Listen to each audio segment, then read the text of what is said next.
yaitu yang pertama ada optik geometri, mempelajari arah cahaya, dan yang kedua yaitu optik fisis, mempelajari sifat gelombang cahaya seperti interferensi dan diffraksi. Selanjutnya yaitu ada diagram gelombang dan sinar cahaya.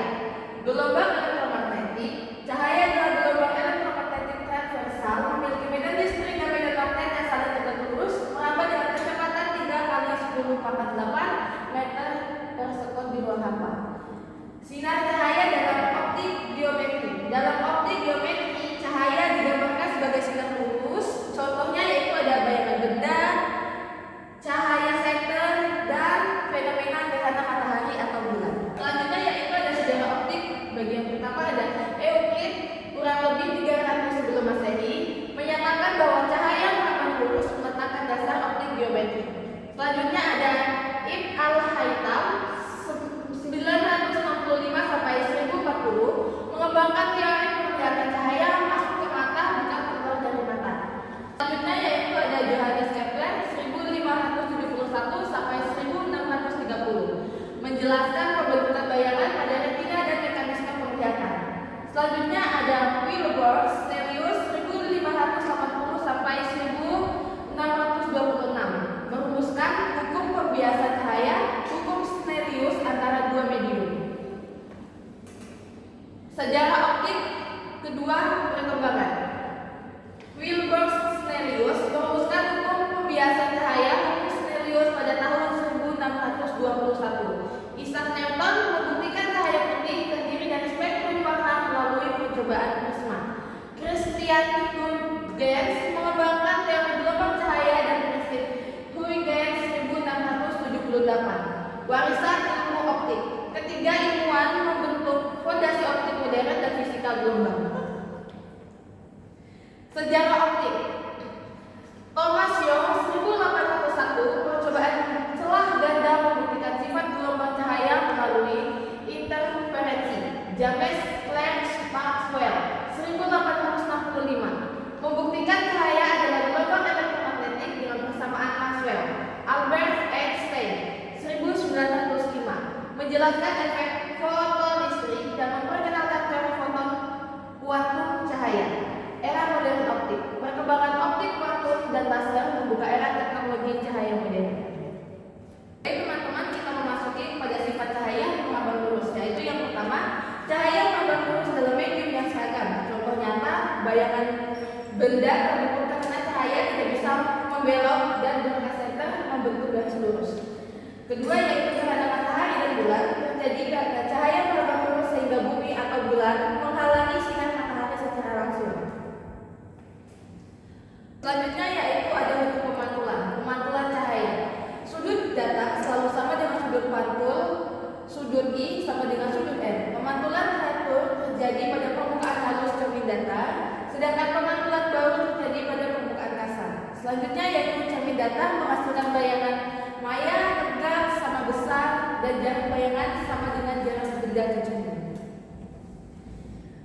Sifat dan pembiasan cahaya refraksi.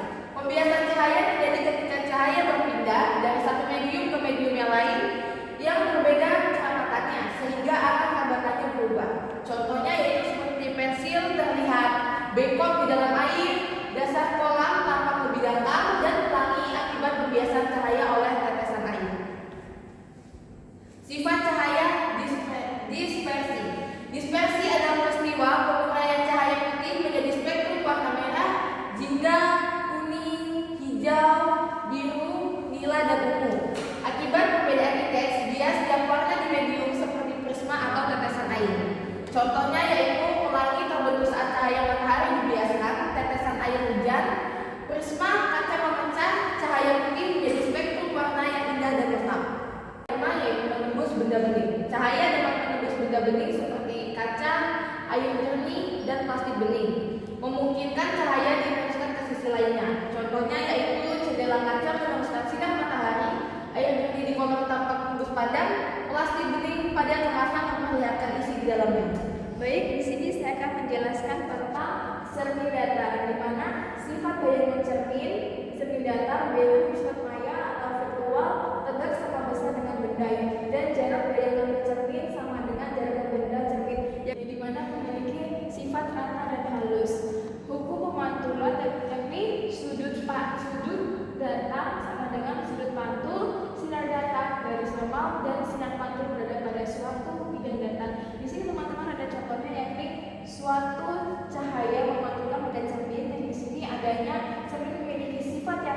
dan halus. Baik, di sini saya akan menjelaskan tentang cermin datar, di mana sifat bayangan cermin datar bersifat maya atau virtual, tegak sama besar dengan benda, dan jarak bayangan cermin sama dengan jarak benda cermin, yakni yang dimana suatu cermin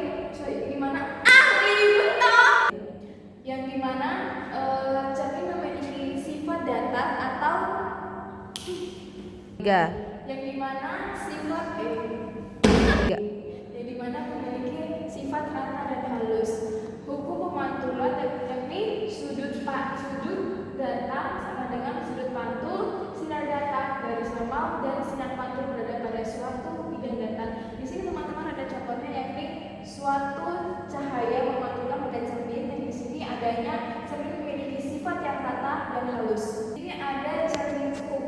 Sifat cermin cekung bersifat konvergen, mengumpulkan cahaya titik fokus dari depan cermin, yakni sinar sejajar dimasukkan menuju titik fokus, yang dimana di sini ada contohnya suatu cermin cekung sehingga cahaya mengumpul pada suatu titik, yakni di tengah-tengah suatu cermin cekung. Di sini ada contoh penggunaannya, yaitu reflektor, lampu sorot, senter, teleskop, reflektor, dan kompor surya memanfaatkan sifat konvergen cermin cekung untuk memfokuskan cahaya. Selanjutnya, cermin cembung. Sifat bayangannya bersifat maya, tegak, dan diperkecil jarak bayangan lebih kecil dari jarak benda. Cermin cembung. Sifat bayangannya bersifat maya, tegak, dan diperkecil jarak bayangannya lebih kecil dari benda-benda, yakni yang dimana permukaan pantulannya menekuk keluar sehingga cermin bersifat menyebarkan cahaya sehingga pada pandangannya lebih luas. Di sini teman-teman ada contohnya, yakni kaca mobil yang dimana konversi cahayanya keluar. Dan di sini selanjutnya adalah penggunaan cermin cembung, digunakan sebagai spion kendaraan, cermin keamanan toko dan tikungan jalan raya. Oke, baik, selanjutnya yakni lensa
menjadi gambar.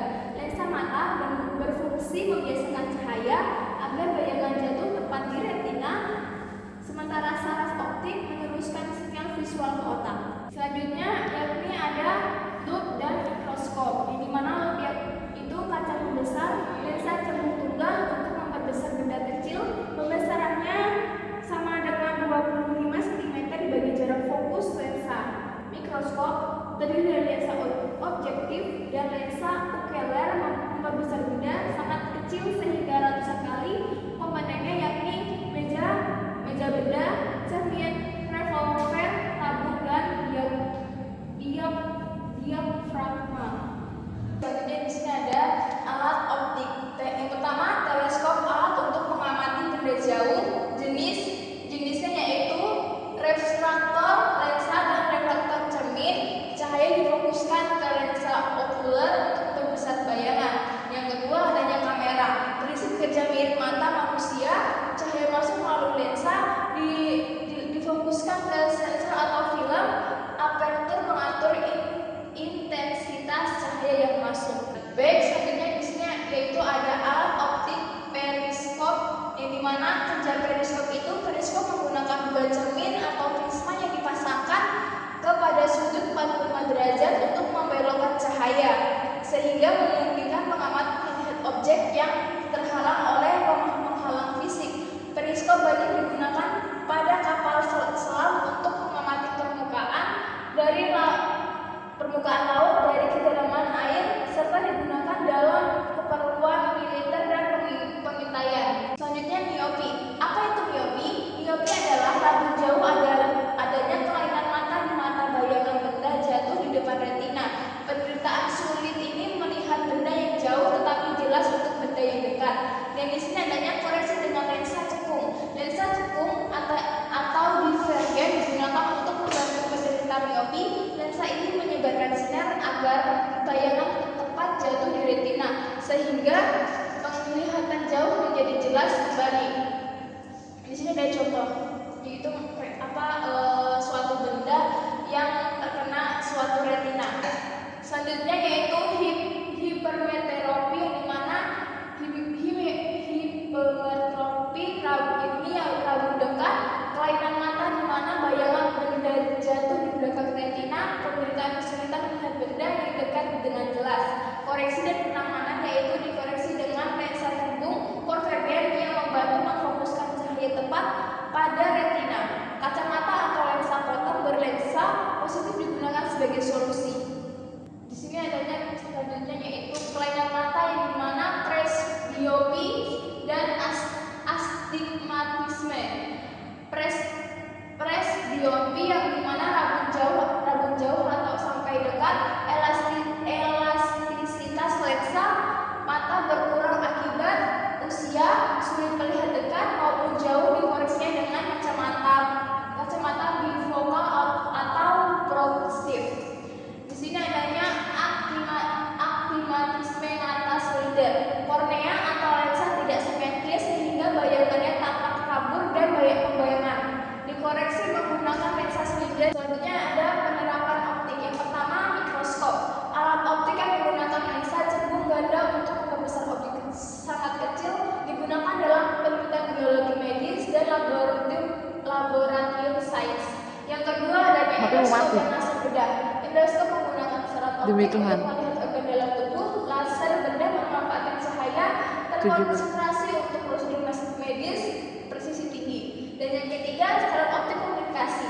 Serat optik mengirimkan data dalam bentuk pulsa cahaya dengan kecepatan tinggi. Teknologi ini menjadi tulang punggung jaringan internet dan telekomunikasi modern. Pendidikan dan sains. Mikroskop untuk mengamati sel dan organisme kecil mendukung pembelajaran sains di laboratorium sekolah.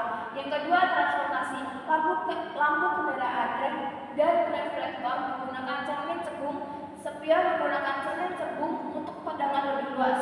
Yang ketiga di sini yakni adanya fotografi dan kamera. Kamera digital menggunakan lensa cembung untuk menangkap gambar. Prinsip kerja mirip dengan mata manusia. Dan yang keempat di sini adanya astronomi dan industri. Teleskop untuk mengamati benda langit jauh, sensor optik industri untuk kontrol kualitas dan otomatis produksi.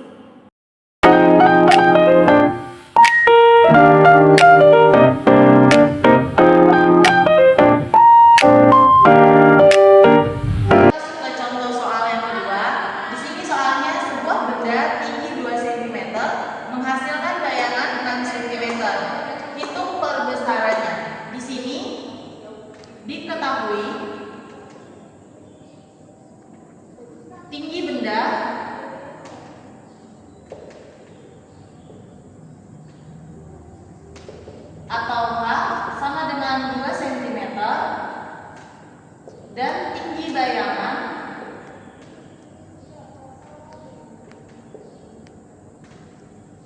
atau H aksen sama dengan 6 cm.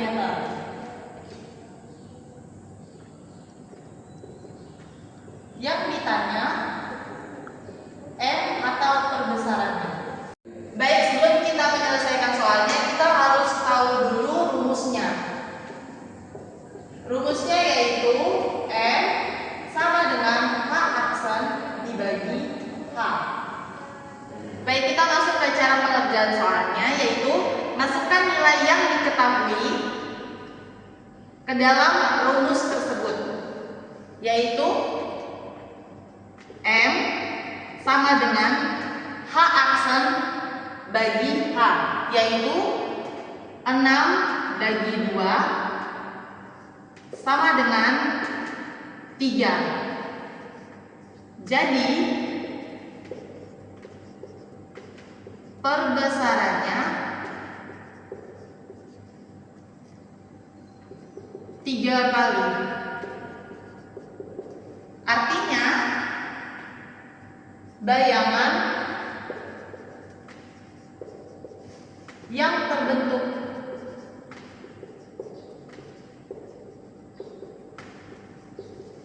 tiga kali lebih besar daripada bendanya. Baik, kita masuk di contoh soal. Di sini ada latihan soal, yaitu sebuah benda memiliki tinggi 5 cm dan menghasilkan bayangan setinggi 10 cm. Di sini disuruh hitunglah perbesarannya. Diketahui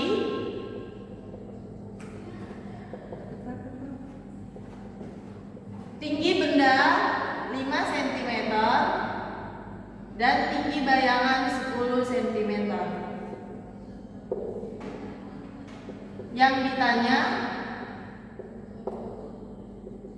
M sama dengan berapa? Cara pengerjaannya, gunakan rumus M sama dengan H aksen dibagi H, yaitu M sama dengan 10/5, yaitu hasilnya 2 kali. Jadi bayangan diperbesar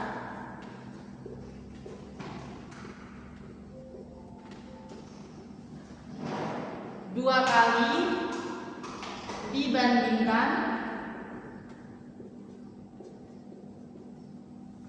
benda aslinya.